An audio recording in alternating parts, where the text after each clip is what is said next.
Hello friends, today we will discuss about a EGC unit जिसका नाम है solution. जैसा कि आप स्क्रीन पर देख पा रहे हैं, हम क्लास 12th की एक पहली ही यूनिट स्टार्ट करेंगे और उसका पहला पार्ट जो कि बिल्कुल बेसिक पार्ट होगा सॉल्यूशन यूनिट का, वो स्टार्ट करेंगे। तो चलिए स्टार्ट करते हैं, ज्यादा टाइम वेस्ट नहीं करते हैं, ठीक है। तो चलिए स्टार्ट करते हैं। सबसे पहले यूनिट स्टार्ट करने से पहले हमें यही पता होना चाहिए कि सॉल्यूशन क्या होता है। भाई सॉल्यूशन होता क्या है, क्योंकि अगर हमें सॉल्यूशन ही नहीं पता होगा तो इस यूनिट के अंदर हम क्या ही करेंगे। तो सॉल्यूशन की डेफिनेशन देख लेते हैं। The homogeneous mixture of two or more components are called solution. हमारे पास कोई भी दो कंपोनेंट्स होंगे, ठीक है, और उन दोनों का होमोजेनियस मिक्सचर होगा। कहने का मतलब, मान लिया मेरे पास कोई भी एक ये बीकर है, ठीक है, इसके अंदर मैंने एक कंपोनेंट्स ले लिया ए और दूसरा ले लिया मैंने बी, और इन दोनों का इक्वल रेशियो यानी, ठीक है, इक्वल रेशियो यानी जितने अमाउंट में ए प्रेजेंट है उतने अमाउंट में बी है, और इन दोनों का सोल्यूशन बना दिया मैंने, ठीक है। अब उन सोल्यूशन को, इन सोल्यूशन बनने के बाद ए और बी को हम सेपरेट नहीं कर पा रहे हैं, तो इन दोनों का सोल्यूशन, और इसको सोल्यूशन को बोलेंगे जब हम ए और बी सोल्यूशन को सेपरेट नहीं कर पा रहे हैं, दोबारा से इनको, यानी कि सोल्यूशन बनने के बाद दोबारा से इनको अलग अलग नहीं कर पा रहे हैं, तो इस सोल्यूशन को क्या कहेंगे, होमोजेनियस मिक्सचर, ठीक है। अब हमारे पास सोल्यूशन दो टाइप्स के होते हैं, वैसे तो बहुत टाइप के होते हैं, वो अलग अलग बेसिस है, वो अलग अलग बेसिस हम आगे इस यूनिट के अंदर पढ़ेंगे, जैसे जैसे हम इस यूनिट के अंदर आगे बढ़ेंगे, ठीक है। सबसे पहले हम देख लेते हैं बाइनरी सोल्यूशन क्या होता है। बेसिकली हम इस यूनिट के अंदर ये बाइनरी सोल्यूशन के बारे में ही डिस्कस करने वाले हैं, बाइनरी सोल्यूशंस के बारे में। तो सबसे पहले हम देख लेते हैं बाइनरी सोल्यूशन के बारे में। मेरे पास है ए कंपोनेंट्स और एक मेरे पास है B components. Let us consider, मैंने ये क्या किया, ए और बी को आपस में मिक्स कर दिया, और मैंने ए और बी को आपस में मिक्स कर दिया, ए और बी को आपस में क्या कर दिया भाई, मिक्स कर दिया एक बीकर के अंदर, और उन दोनों का सोल्यूशन बना दिया। सोल्यूशन बना दिया तो ऐसा सोल्यूशन जो कि केवल दो ही कंपोनेंट्स को मिलाकर बना हुआ हो, उसको हम बाइनरी सोल्यूशन कहते हैं, ठीक है। इतना समझ में आया। अब ये सोलवेंट और सोल्यूट क्या चीज है सोल्यूशन के अंदर, ये भी हम पढ़ लेते हैं। अगर किसी भी सोल्यूशन के अंदर, जो कंपोनेंट्स लार्ज अमाउंट में या फिर हाई अमाउंट में प्रेजेंट होगा, उसको हम क्या बोलेंगे, उसको हम सोलवेंट बोलेंगे, ठीक है। और जो कंपोनेंट्स कम अमाउंट में, लो अमाउंट में प्रेजेंट होगा, उसको हम क्या कहेंगे, सोल्यूट कहेंगे, ठीक है।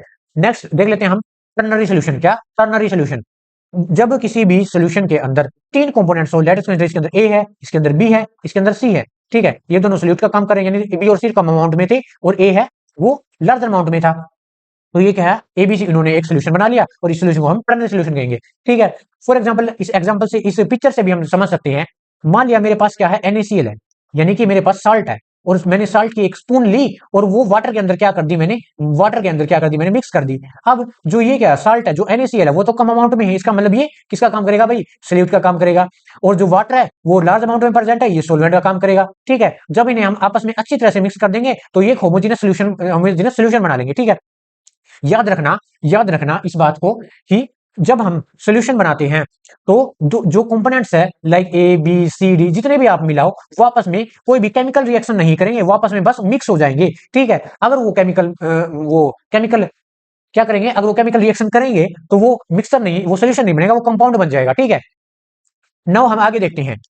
अब हम देखते हैं टाइप्स ऑफ सोल्यूशन। सोल्यूशन कितने टाइप्स के होते हैं। अब सोल्यूशन वैसे तो बहुत सारे टाइप के होते हैं, वो अलग अलग बेसिस पर डिसाइड करेंगे, ठीक है। हम यहां पर देख लेते हैं, दो टाइप के सोल्यूशन है, एक तो सैचुरेटेड सोल्यूशन है, दूसरा हमारे पास है अनसैचुरेटेड सोल्यूशन। अब सैचुरेटेड अनसोल्यूशन मैं आपको बिल्कुल ही सिंपल लैंग्वेज में समझा देता हूं। मेरे पास कोई भी एक बीकर है, ये, इसके अंदर क्या किया मैंने, वाटर ले लिया, इसके अंदर क्या किया मैंने, क्या ले लिया, ये वाटर ले लिया, इसके अंदर वाटर ले लिया। अब इसका मैंने टेम्परेचर क्या कर दिया, फिक्स कर दिया, टेम्परेचर क्या कर दिया भाई, कांस्टेंट कर दिया, इसका टेम्परेचर कर दिया फिक्स, ठीक है। अब मैंने क्या किया, वाटर के अंदर कोई भी सोल्यूट है, आप शुगर ले सकते हो या फिर NaCl ले सकते हो, कुछ भी ले सकते हो आपकी एग्जांपल के लिए, ठीक है।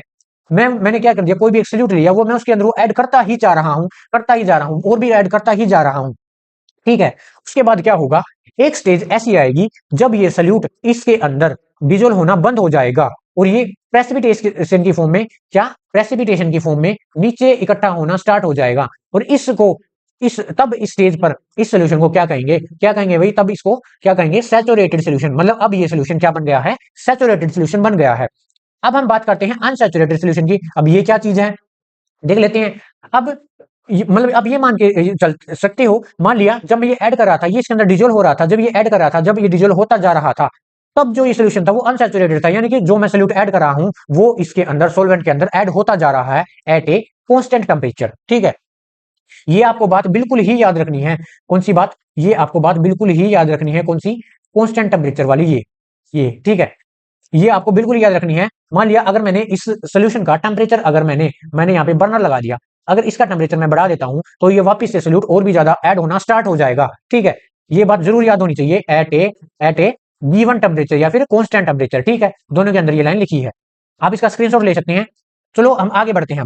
अब जैसे मैंने पीछे बताया था, जब भी किसी सैचुरेटेड सोल्यूशन का हम टेम्परेचर को बढ़ा देते हैं, हीट करके तो बढ़ाएंगे टेम्परेचर, ठीक है, तभी तो वो क्या होगा, गर्म होगा, तो वो किसके अंदर ट्रांसफॉर्म हो जाता है, अनसैचुरेटेड के अंदर, यानी कि उसके अंदर और भी सोल्यूट ऐड होना स्टार्ट हो जाता है। ठीक है, क्यों जाता है, जब हीट करते हैं तो जो सोल्यूशन के जो सोलवेंट के आयन थे, सोल्यूशन के अंदर सोलवेंट के आयन थे, वो और भी ज्यादा डिसोसिएट हो जाते हैं और वो और भी ज्यादा सोल्यूट के पार्टिकल्स को अकोमोडेट कर लेते हैं अपने अंदर। ये बात आपको बिल्कुल ही याद रखनी है। जो हमारी सोल्यूबिलिटी है वो टेम्परेचर के डिपेंडेंट होती है, यानी या क्या होती है भाई, ये सोल्यूबिलिटी है टेम्परेचर के डायरेक्टली प्रोपोर्शनल होती है, यानी कि हमारे पास जितना ज्यादा टेम्परेचर हम बढ़ाते जाएंगे उतना ज्यादा सोल्यूबिलिटी यानी सोल्यूट की सोलवेंट के अंदर सोल्यूबिलिटी बढ़ती ही जाएगी। ठीक है, नाउ नेक्स्ट हम देख लेते हैं हम सुपर सैचुरेटेड सोल्यूशन। अब ये क्या चीज है, मान लिया मैंने कोई भी एक बीकर लिया था और उसके अंदर मैंने क्या किया था, सॉल्वेंट के अंदर सोल्यूट ऐड करता गया था और एक स्टेज ऐसी आई थी एट ए गिवन टेम्परेचर, एक स्टेज ऐसी आई थी कि क्या हुआ था कि जो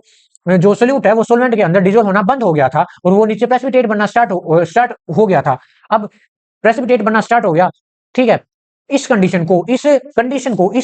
सिचुएशन को जब हम सैचुरेटेड सोल्यूशन से आगे वाली सोल्यूशन को जब हमारी कंडीशन आ जाती है तो उस कंडीशन में हम इसको क्या कहते हैं, सुपर सैचुरेटेड सोल्यूशन का नाम दे दिया जाता है इसको। ठीक है, इतना क्लियर हुआ।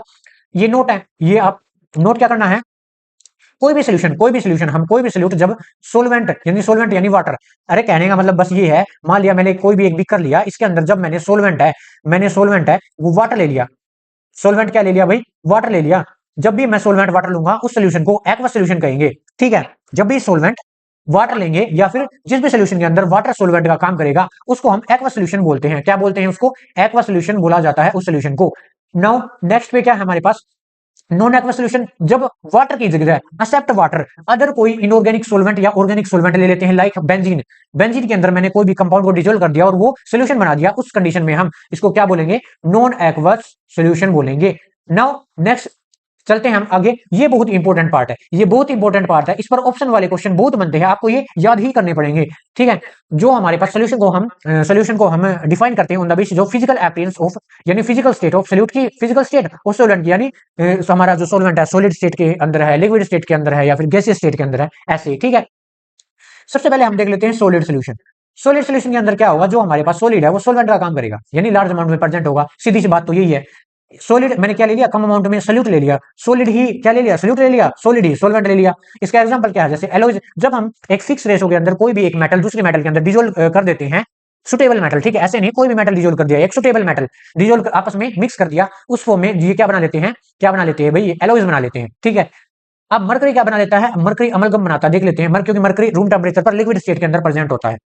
लिक्विड स्टेट, जब लिक्विड हमारा सोल्यूट हो और जो सॉलिड हमारा सॉल्वेंट हो, यानी लार्ज अमाउंट में सॉलिड प्रेजेंट है, तो यानी कि अमलगम। अब जैसे मान लिया मेरे पास सोडियम मेटल को मैंने मरकरी के अंदर डिजोल्व कर दिया, इसके बीकर के अंदर मैंने मरकरी ले रखा था, इसके अंदर डिजोल्व कर दिया। ठीक है, तो क्या बन गया, सोडियम का अमलगम बन गया, सोडियम का क्या बन गया भाई, ये अमलगम बन गया। ठीक है, जिंक के साथ जब भी कोई मरकरी के साथ कोई भी मेटल मिक्स करता है तो वो उसका अमलगम बना लेती है, उस मेटल का अमलगम बना लेती है। ठीक है, तो हमारे पास गैस है, सोल्यूट है, ये इसके एग्जांपल है, जैसे फॉर्म हो गया solution of hydrogen in Palladium. अब हम देख लेते हैं लिक्विड सोल्यूशन। लिक्विड सोल्यूशन में क्या होगा, जब मेरे पास क्या होगा लिक्विड सोल्यूशन में, जब सोल्यूट है वो सॉलिड फॉर्म में और लिक्विड फॉर्म में ही सोल्यूट मतलब सोलवेंट है वो लिक्विड होगा, वो सॉलिड है वो सोल्यूट है, यानी कम अमाउंट में सोल्यूट है और ज्यादा अमाउंट में क्या है, सोलवेंट है। तो इस कंडीशन में क्या होगा, जो हमारे पास जैसे साल्ट है या शुगर है, मैंने वाटर के अंदर डिजोल्व कर दिया, ये इसका एग्जांपल है। आगे आप ये दोनों एग्जांपल देख सकते हो। ठीक है, ये आप हाँ ये अच्छे से आप याद कर लेना बिल्कुल, ये दोनों लिक्विड है, जैसे लिक्विड सोल्यूट है, लिक्विड सोलवेंट है, अल्कोहल वाटर, ये सॉफ्ट ड्रिंक्स जैसे गैस है लिक्विड के अंदर जब हम डिजोल्व कर लेते हैं। ठीक है, इसके बाद हम गैसीय सॉल्यूशन को देख लेते हैं। जब हम सोल्यूट को गैस सॉल्वेंट के अंदर डिजोल्व करते हैं, ये फॉग बना लेती है। जब लिक्विड सोल्यूट को गैस सॉल्वेंट के अंदर डिजोल्व करती है, जैसे वाटर वेपर इन एयर, जब हम दो गैस को आपस में मिक्स कर देते हैं तो एयर बन जाती है, ऐसे। ठीक है, नाउ आज हमने इस वीडियो के अंदर क्या देखा, सोल्यूशन यूनिट के पार्ट 1 के अंदर बिल्कुल ही हमने बेसिक पार्ट देखा।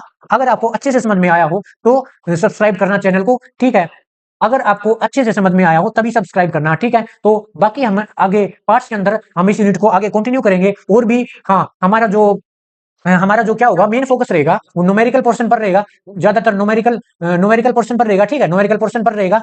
और क्या होगा, जैसे हम क्वेश्चन भी प्रैक्टिस करेंगे, जैसे एनसीईआरटी के कोई क्वेश्चन है, और भी बाहर से क्वेश्चन होंगे, वो भी हम डिस्कस कर लेंगे, और नीट के क्वेश्चन होंगे, वो भी हम डिस्कस कर लेंगे, ठीक है। यानी कि मैं बेसिक से एडवांस की तरफ चलूंगा, ठीक है। आज तो ये जो इंट्रोडक्टरी लेक्चर था, ये बिल्कुल बेसिक लेक्चर था सॉल्यूशन का पार्ट 1। आगे आगे और भी कंटिन्यू करते चलेंगे इस यूनिट को, ठीक है। तो नेक्स्ट पार्ट के अंदर हम पढ़ेंगे कंसंट्रेशन टर्म, या लाइक आपको पता भी होगा, जैसे आप 11th में पढ़ के आए होंगे, जैसे नॉर्मेलिटी, मोलैलिटी, ठीक है, स्ट्रेंथ निकालना सोल्यूशन की, वो हम देखेंगे। तो आज के लिए इतना ही। So thank you.